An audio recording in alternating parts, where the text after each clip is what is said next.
کلام ربانی سے بہت ہی مشہور معروف آیت کریمہ جو کہ ہم سمجھتے ہیں تقریباً 95% مسلمانوں کو یاد ہے،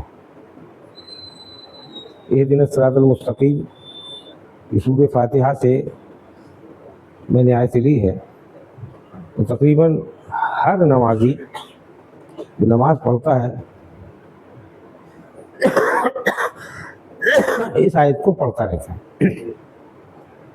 اور دن میں ایک بار نہیں،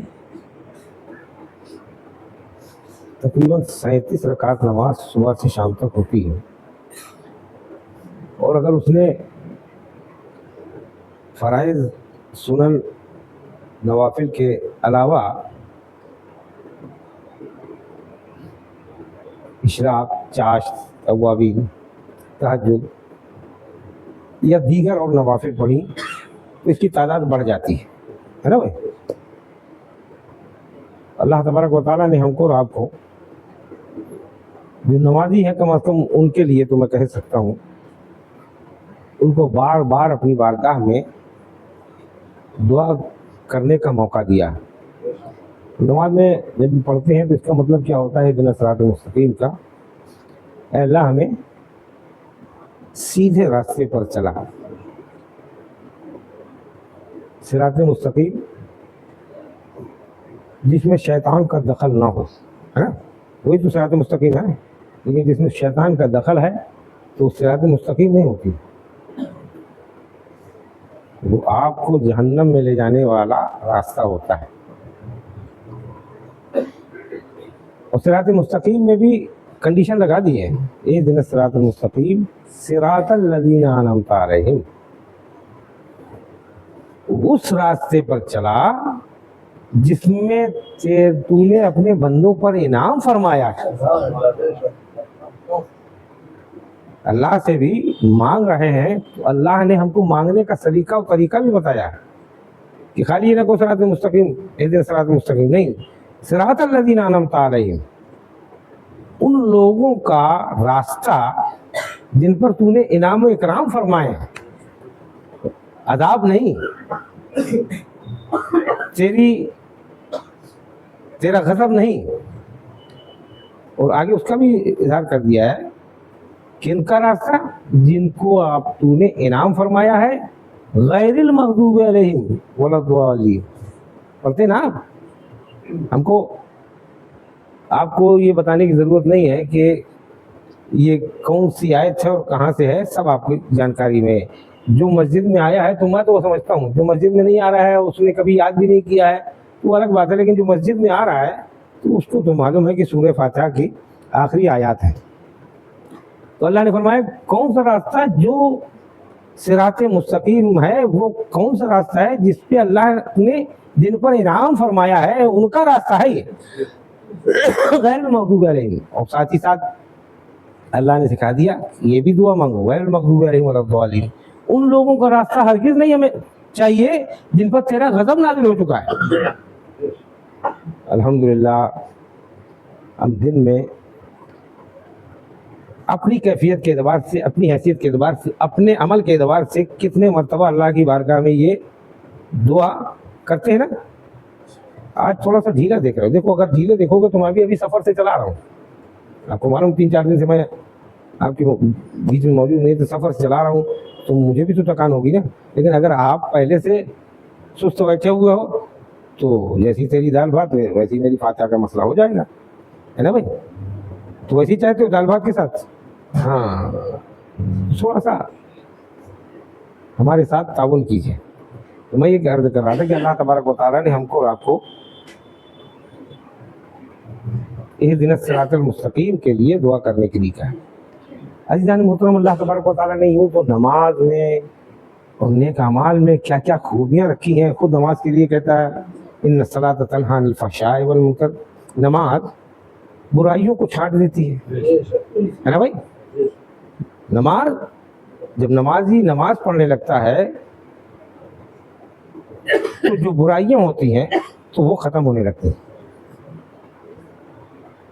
کیوں ختم ہونے لگتی ہیں؟